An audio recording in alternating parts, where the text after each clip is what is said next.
ہارون کو اندازہ ہو گیا تھا کہ بہلول ایک بے ضرر اور مفید انسان ہے۔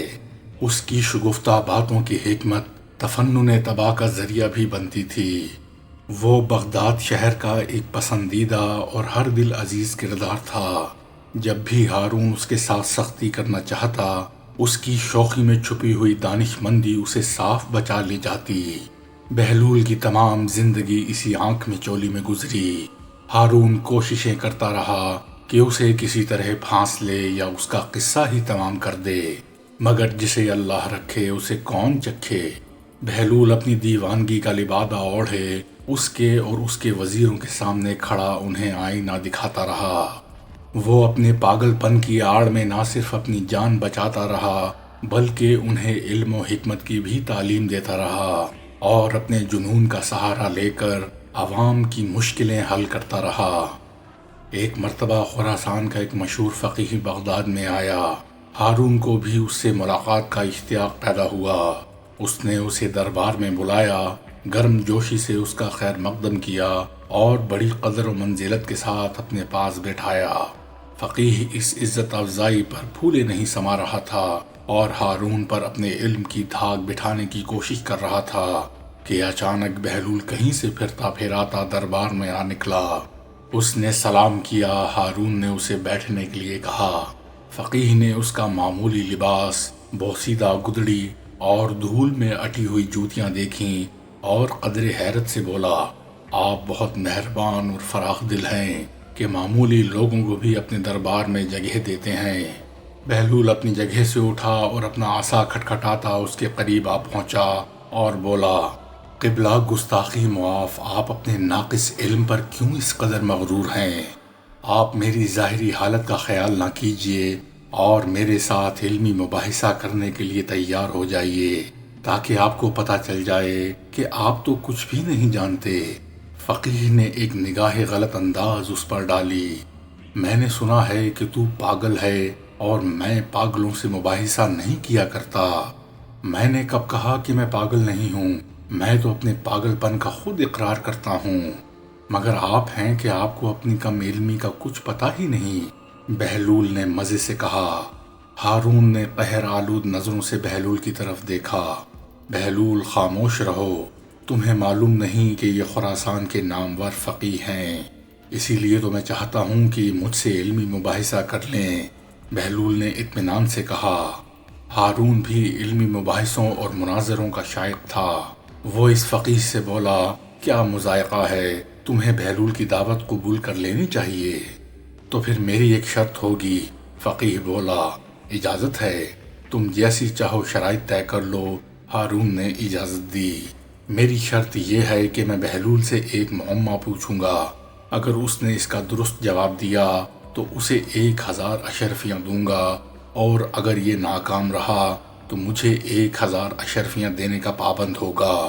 بہلول مسکرایا، ہم فقیروں کے پاس مال دنیا کہاں؟ ہاں، میں خود کو آپ کے سپرد کر سکتا ہوں کہ آپ ایک غلام کی طرح مجھ سے کام لیں اور اپنی 1000 اشرفی پوری کر لیں، اور اگر میں 1000 اشرفی جیت گیا تو وہ نادار اور محتاجوں کا حصہ ہی ہے کہ امیر المومنین علی رضی اللہ تعالی عنہ فرماتے ہیں کہ جہاں بھی دولت ضرورت سے زیادہ ہے وہاں یقیناً کسی حقدار کا حق ضائع ہو رہا ہے۔ مجھے منظور ہے، اور کیا تم تیار ہو کہ میرا یہ معمہ حل کرو؟ بصر و چشم، بہلول نے جواب دیا۔ عالی جاہ، آپ کی بھی اجازت ہے؟ فقیہ نے ہارون سے پوچھا۔ اجازت ہے، ہارون نے شاہانہ تمکنت سے کہا۔ فقیہ نے اپنا معمہ پیش کیا۔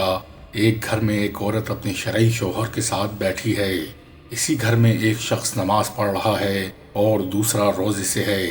اچانک دروازے پر دستک ہوتی ہے اور ایک شخص اندر داخل ہوا جس کے آ جانے سے شوہر اور بیوی ایک دوسرے پر حرام ہو گئے۔ نماز پڑھنے والے کی نماز باطل ہو گئی اور روزے دار کا روزہ بھی باطل ہو گیا۔ کیا تم بتا سکتے ہو کہ باہر سے آنے والا شخص کون ہے؟ دربار میں سناٹا چھا گیا۔ لوگ ایک دوسرے کا منہ تکنے لگے۔ بہلول نے برجستہ کہا، گھر میں داخل ہونے والا شخص اس عورت کا پہلا شوہر ہے جو سفر پر گیا ہوا تھا۔ جس کے بارے میں یہ خبر ملی تھی کہ دوران سفر انتقال کر گیا ہے۔ اس عورت نے حاکم شرع کی اجازت سے اسی مرد سے عقد کر لیا تھا جو اس کے برابر بیٹھا ہوا تھا۔ انہوں نے 2 اشخاص کو اجرت دی تھی کہ وہ مرحوم شوہر کی قضا نمازیں ادا کریں اور روزے رکھیں۔ اسی اثناء میں پہلا شوہر سفر سے واپس آ گیا کیونکہ اس کی موت کی خبر غلط تھی۔ چنانچہ اس کے آتے ہی دوسرا شوہر اس عورت پر حرام ہو گیا۔ دونوں اشخاص کی نماز اور روزہ باطل ہو گئے جو شوہر کو مردہ سمجھ کر اس کے لیے پڑھی اور رکھے جا رہے تھے۔ مرحبا مرحبا، بہت خوب۔ بہلول، بعض اوقات تو تمہاری دیوانگی فرزانوں کو بھی مات دے دیتی ہے، ہارون نے ستائش کی۔ باقی وزیر اور امیر بھی داد و تحسین دینے لگے۔ شور کچھ کم ہوا تو بہلول کہنے لگا کہ عالی جاہ کی اجازت ہے کہ میں بھی حضرت فقیہ سے ایک سوال کروں؟ اجازت ہے، ہارون نے کہا۔ کیا آپ تیار ہیں؟ بہلول نے پوچھا۔ ضرور پوچھو، فقیہ نے خود سے کہا۔ فرض کریں کہ ہمارے پاس ایک مٹکا شیرہ اور ایک مٹکا سرکہ موجود ہے۔ ہم اس سے اسکنجبین تیار کرنے کے لیے ایک پیالہ سرکہ اور ایک پیالہ شیرہ مٹکوں میں سے نکالتے ہیں اور دونوں کو کسی برتن میں ملا دیتے ہیں۔ اس وقت پتہ چلتا ہے کہ اس میں تو ایک چوہا مرا پڑا ہے۔ کیا آپ بتا سکتے ہیں کہ وہ مرا ہوا چوہا سرکے کے مٹکے میں تھا یا شیرے کے مٹکے میں؟ ہارون محظوظ ہوا۔ اہل دربار بھی مسکرائے۔ سب کی نگاہیں فقیہ پر لگی ہوئی تھیں کہ وہ اس معمے کو کس طرح حل کرتا ہے۔ وہ گہری سوچ میں مستغرق ہو گیا اور بہت دیر تک ایک لفظ بھی نہ بول سکا۔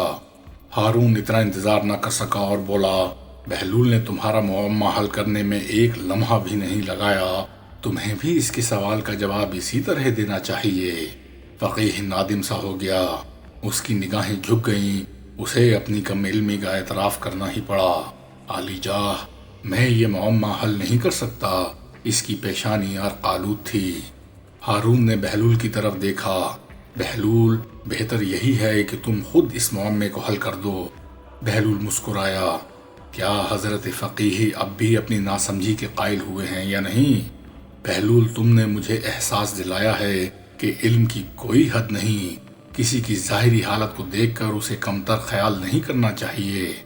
تو سنیے جناب کہ ہمیں چاہیے کہ اس چوہے کو اسکنجبین سے نکال کر اچھی طرح دھو لیں، پھر اس کا پیٹ چاک کریں۔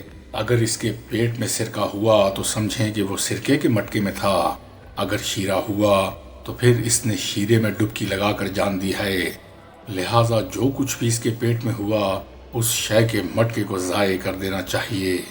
اہل دربار اش اش کر اٹھے۔ ہارون بہت محظوظ ہوا۔ اس نے بہلول کو آفرین کہا۔ فقیہ نے سر جھکا لیا اور 1000 اشرفی اس کے سامنے ڈھیر کر دی۔ بہلول نے تمام اشرفیاں سمیٹ کر اپنی جھولی میں ڈالیں اور محل سے باہر نکلتے ہی انہیں ضرورت مندوں میں بانٹنے لگا۔